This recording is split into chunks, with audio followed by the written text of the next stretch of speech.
One of the main things that I can take from the books of Adam and Eve is that our Creator cares about us. He cares about us, but He also wants us to be faithful. He wants a creation that is willing to serve Him. When you have choices and you have every opportunity in this world to do as much wickedness as you would like to do, our Creator has said, I don't want you to do that. He said, I want you to walk in a certain way, in a certain path. Now, Adam and Eve, they were broken. We're only a couple days outside of the garden right now, and all they're trying to do is get back into the garden. They've had massive issues with Hasatan coming from every direction. He went to the cave and had his host. He was able to transform his host into angels, start singing, and it's always a test. And sometimes in life, it always seems like it's always a test. And how do we know if we succeed or if we fail? Well, we succeed is if we stay in covenant with our Creator, regardless of the situation, regardless of what's going on. I'm going to try to get through this next 5 chapters here. If it is too noisy, I am really, really sorry. Hopefully it sounds just like rain, but it's really noisy in this house. There's not much I can do about it. So let's continue on. All right, chapter 31 in Roman numerals. After these things happened, Yahuwah said to Adam, you asked me for something from the garden to be comforted with, and I have given you these 3 tokens as a consolation to you, so that you will trust in me and in my covenant with you. For I will come and save you, and when I am in the flesh, kings shall bring me gold, incense, and myrrh. Gold is a token of my kingdom. Incense is a token of my divinity. And myrrh is a token of my long-suffering and of my death. But, Adam, put these by you in the cave, the gold so that it may shine light over you by night, the incense so that you smell its sweet savor, and the myrrh to comfort you in your sorrow. When Adam heard these words from Yahuwah, he worshipped before him. He and Eve worshipped him and gave him thanks because he had dealt mercifully with them. Then Yahuwah commanded the 3 angels, Michael, Gabriel, and Raphael, each to bring what he had brought to give it to Adam. And they did so, one by one. And Yahuwah commanded Suriel and Salathiel to bear up Adam and Eve and bring them down from the top of the high mountain, and to take them to the cave of treasures. There they laid the gold on the south side of the cave, the incense on the eastern side, and the myrrh on the western side. For the mouth of the cave was on the north side. The angels then comforted Adam and Eve and departed. The gold was 70 rods. The incense was 12 pounds, and the myrrh was 3 pounds. These remained by Adam in the cave of treasures, in the house of treasures. Therefore was it called Cave of Concealment. And it was called the Cave of Treasures, by reason of the bodies of righteous men that were in it. Yahuwah gave 3 things to Adam on the 3rd day after he had come out of the garden, as a sign of the 3 days that Elohim, Yahuwah, should remain in the heart of the earth. So again, this Lord right here, this would be Elohim, but not Elohim Most High, right? So our Creator, and I need to keep re-saying this because the wording on this is very strange, and we cannot take things from outside of the Bible and put them in. So this is what the Christians would jump on to and say, look, they would say our Messiah, Yahushua, is a liar because he says he's the Son of God and he's not, right? So that's what you're saying in the Trinity side of things. But when you think of this as your son or as your blood or as your flesh or as your seed that remains in the heart of the earth, and these 3 things, verse going on 12, and these 3 things as they continue with Adam in the cave, gave him light by night, and by day they gave him a little relief from his sorrow. So I just want people to make sure that I am not, there's no trickery in this stuff. You have to be founded to understand what all this stuff is. So then we go with the author's note, a rod of unit linear measure. This is a different version I was reading just a few minutes ago. To approximately, a rod is a linear measure equal to approximately 5.5 yards and also a unit of area measured equivalent to approximately 30.25 square yards. Rod is also a description indicating a long, thin piece of unspecified size. Author's note, Suriel means command of Yahuwah and is one of the archangels from Judaic traditions. I don't know anything about Judaic traditions, but I do know, I have heard that name before, and it's not as Judaic traditions. Other possible versions of his name are Suriel, some Dead Sea Scrolls translations, Esdriel, Saheliel, Juriel, Suriel. It's about the same. The angels mentioned in the lost book of Enoch, and go from there. Okay, so we are in chapter 32. And Adam and Eve remained in the cave of treasures until the seventh day. They neither ate of the fruit of the earth nor drank water. And on the eighth day, when it dawned, Adam said to Eve, Eve, we prayed Yahuwah to give us something from the garden, and he sent his angels who brought us what we had desired. But now get up and let us go to the sea of water. We saw it first. And let us stand in it and pray that Yahuwah will again be favorable to us and take us back to the garden, or give us something, or that he will give us comfort in some other land than this one we are in. Then Adam and Eve came out of the cave and went and stood on the border of the sea in which they had thrown themselves before. Then Adam said to Eve, come, go down into this place and do not come out until the end of 30 days, when I shall come to you. And pray to Yahuwah with burning heart and a sweet voice to forgive us. And I will go to another place and go down into it and do like you. Then Eve went down into the water as Adam had commanded her. Adam also went down into the water, and they stood praying and besought Yahuwah, Elohim, to forgive them their offense and to restore them to their former state. And they stood like that, praying until the end of the 35 days. And so, author's note, there's discrepancy between the 30 days mentioned first and the 35 days cited later in the chapter. The number 35 is a combination of the 3, the number of spiritual completion, and 5, the great. I don't buy any of the stuff. Maybe the gematria stuff. I don't know. Could be. Discrepancies are a huge deal, right? And that's why we need to read and study to show ourselves approved unto Yah, a workman who needeth not to be ashamed, rightly dividing the word of truth. 33, terrible number. But Hasatan, the hater of all that is good, sought them in the cave, but did not find them, although he searched diligently for them. But he found them standing in the water praying, and thought within himself, Adam and Eve are standing like that in the water praying to Yahuwah to forgive them their transgression, and to restore them to their former state, and to take them from under my hand. But I will deceive them so that they shall come out of the water and not fulfill their vow.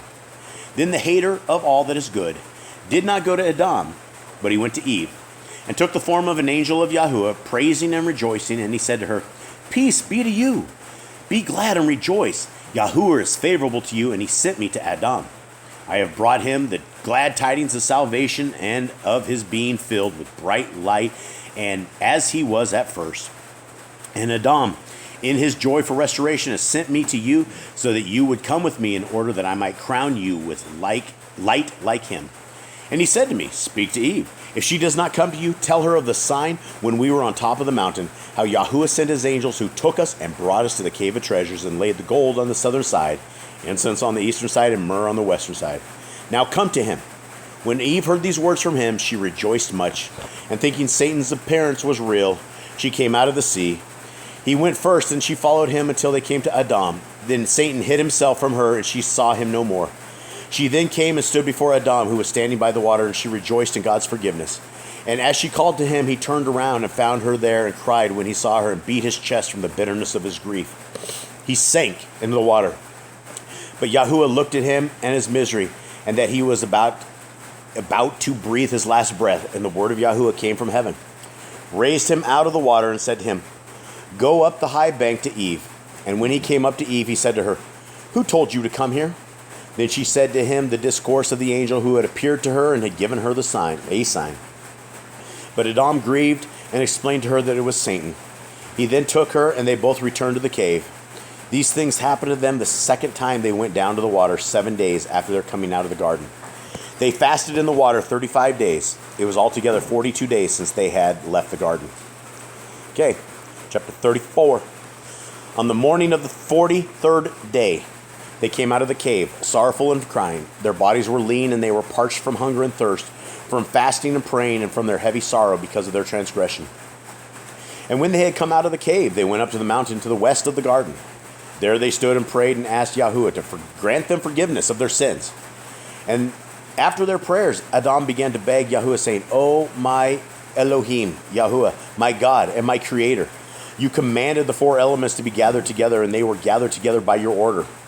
Then you spread your hand and created me out of one element, that of dust of the earth. You brought me into the garden at the third hour on a Friday, and informed me of it in the cave. It wouldn't be a Friday, it would be sixth day. Because I had a bright nature, so that the light in which I lived ever left me to know night or day. And again, when things say stuff like this, it says Friday, these are things you should always take note of. There is no such day as Fridays or any of days by names. That is a paganism thing. So always consider what you're reading and understand it. And again, if it goes against the Torah, that's your red flag. So, where are we at? You commanded for verse 5 right there, or verse 5. Then you spread your hand and created me out of one element, that of the dust. You brought me into the garden at the third hour on a Friday and formed me of it in the cave. Then at first I knew neither night nor day, because I had a bright nature, so the light in which I lived, ever left to know night or day. Then again, O Yahuwah, in that third hour in which you created me, you brought to me all beasts and lions and ostriches and fowls of the air and all things that move in the earth, which you had created at the first hour before me on the sixth day. And your will was that I should rename them all, one by one, with a suitable name. But you gave me understanding and knowledge and a pure heart and a right mind from you, that I should name them after your own mind regarding the naming of them. This is very interesting, too. We've never, ever heard that before. We thought Adam has just had the power to name, okay, you're a zebra, you're a giraffe. But they were named with the knowledge that Yah had bestowed upon Adam, and he named them as Yah wanted them named. Verse 9. O Yahuwah, you made them obedient to me and ordered them that not one of them break from my control according to your commandment and to the dominion which you had given me over them. But now they are all estranged from me. Then it was in that third hour of sixth day in which you created me and commanded me concerning the tree, to which I was neither to go near nor to eat from, because you said to me in the garden, when you eat of it, from death you shall die. But if you had punished me as you said with death, I should have died at that very moment. When you commanded me regarding the tree that I was neither to approach nor to eat of it, Eve was not with me. You had not yet created her, neither had you yet taken her out of my side. So had she yet heard this order from you. Then at the end of the third hour on that sixth day, O Yahuwah, you caused a sleep to come over me, and I slept and was overwhelmed in sleep. Then you took a rib out of my side, and you created her after my own likeness and image. Then I awoke, and when I saw her and knew who she was, I said, this is bone of my bones and flesh of my flesh. From now on, she shall be called a woman. It was of your good will, O Yahuwah, that you brought a sleep over me, and that you quickly drew Eve out of my side until she was fully out, so that I did not see how she was made. Neither could I witness. O my Elohim, your goodness and glory are awful and great. And of your good will, O Yahuwah, you made us both with bodies of a bright nature. And you made the two of us. You gave your grace and filled us with praises of the Holy Spirit, that we should be neither hungry nor thirsty, nor know what sorrow is, nor know faintness of heart, neither suffering, fasting, nor weariness. But now, O Yahuwah, since we transgressed your commandment and broke your law, you have brought us into a strange land and have caused suffering, faintness, hunger, and thirst to come over us. Now, therefore, O Yahuwah, we pray you give us something to eat from the garden, to satisfy our hunger with it, and something wherewith to quench our thirst. For behold, many days, O Yahuwah, we have tasted nothing and drunk nothing, and our flesh is dried up, and our strength is wasted. Sleep is gone from our eyes from faintness and crying. Then, O Yahuwah, we dare not gather anything from the fruit of the trees from fear of you. For when we transgressed the first time, you spared us and did not make us die. But now, we thought in our hearts that if we eat the fruit of the trees without God's order, Yahuwah's order, he will destroy us this time and will remove us from the earth. And if we drink of this water without Yah's orders, he will make an end of us and root us up at once. Now therefore, O Yahuwah, I have come to this place with Eve, and we beg you to give us some fruit from the garden so that we may be satisfied with it. For we desire the fruit that is on the earth and all else that we lack in it. Okay, verse 25. Again, if we want to reiterate that chapter, it all comes down to Adam knowing that he did not keep the laws of Yah, and that's why we're here. That's why we're all here. Then Yahuwah looked at him again, and his crying and groaning, and the word of Yahuwah came to him and said to him, Adam, when you were in my garden, you knew neither eating nor drinking, faintness nor suffering, leanness of flesh nor change. Neither did sleep depart from your eyes. So maybe they did sleep. But since you transgressed and came into this strange land, all these trials have come over you. So author's note is unclear, as if this implies that Adam did not sleep. Okay, so he's talking about this too. Did not sleep, or if he had no trouble sleeping while in the garden. Other verses seem to hint at the fact that his bright nature and the perpetual glory of Yah shining in the garden provided no need nor place for sleep while in the garden. Adam may not have a need to sleep. That's kind of what I was taking out of this thing as well. So, all right, folks, that is it. That is the 35. We are down with that, and I definitely need to stop now because my ceiling is totally alive, and so when it is quieter, I will come back.